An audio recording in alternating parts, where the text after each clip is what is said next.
I love Wednesdays. That's when we record these midweek messages. Well, most weeks. Sometimes it's not until Thursday, but usually it's Wednesday. And why I love Wednesdays is that, first of all, I'm connecting with you even though I have no idea when you will be watching. But I know that I get to connect with you. Secondly, I get a chance to dig into what we are doing and where we will be going next. The outline is all planned, but this is my chance to dig into things and think about all that comes and goes into the next message and this next looking at the word together. And again, that's part of our connection. Sometimes there's a gimmick, like the parrot. Tonight there's no gimmick, no parrot, just a prophet. A minor prophet at that. Number 10 of 12. Go through the Old Testament, just look at the table of contents if you don't want to flip all the way through. 12 minor prophets. This is number 10. Weird name, Haggai. Some people say it Haggai. I just say Haggai. And his prophecy, his communication with the people, it's written in the short little book that bears his name. It's the second shortest book in the Old Testament. Obadiah is the shortest, if it helps you to know that little bit of trivia. Haggai's story is a little story in the middle of a bigger story of the return of God's people from the exile in Babylon. So let's do a little recap. If you remember, Babylon conquered Jerusalem and they destroyed the temple, and then they took some of the people off with them into exile to live in Babylon. These people had to move away from Jerusalem and live in Babylon. And things were completely different for them. Life changed drastically. Then Babylon was conquered by Persia. And those same people were given the chance to go back to Jerusalem. And they were given the blessing of the Persian king. And they were given all that they needed to rebuild Jerusalem. More importantly, to rebuild the temple. Nehemiah went first and he got the walls started. That's an amazing story. Then Ezra went with the governor, Zerubbabel. Get your tongue around that name. Zerubbabel came from David's line. He was a descendant of King David. And they went with a high priest, Joshua, from a Levite family. And they got other things started, and they got the foundation laid out for the rebuilding of the temple.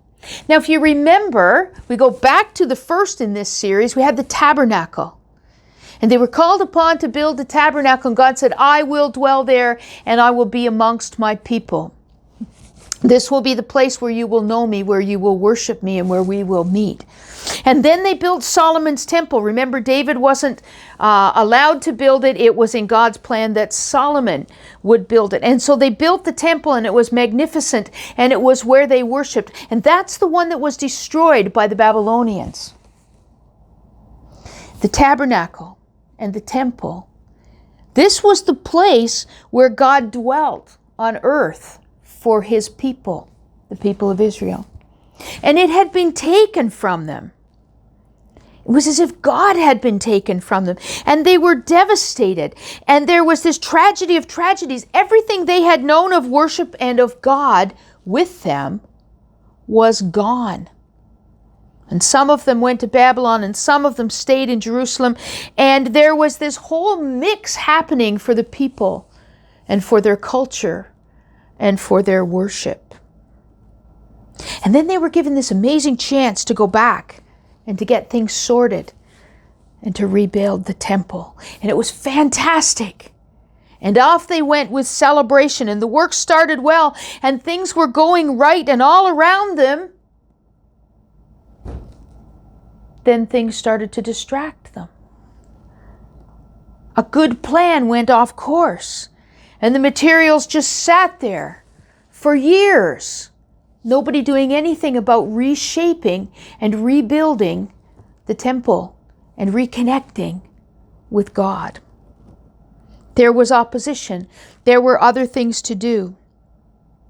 There were other things that they felt for some reason were more important or maybe easier for them to concentrate on. So I have a couple of questions. One, how does worship look for you during this time of COVID? What if these last 4 months, or are we at 6 months now? I don't know, however many months, it's been March. How has it looked for you for worship? In the beginning, lots tuned in to our online worship, and now I think lots aren't. Finding other things to do. Thinking, well, I can't watch it on Sunday morning at 10:30, so I'll pick it up another time, and then something else gets in the way and you don't pick it up and you don't worship with us.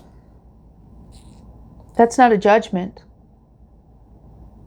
That's just saying, what does it look like for you? Our time is certainly spent differently than when we would be involved in weekly activities here at the church and our Sunday morning worship at 10:30. I talked to someone today who said, I could get used to this. Yeah, I understand that.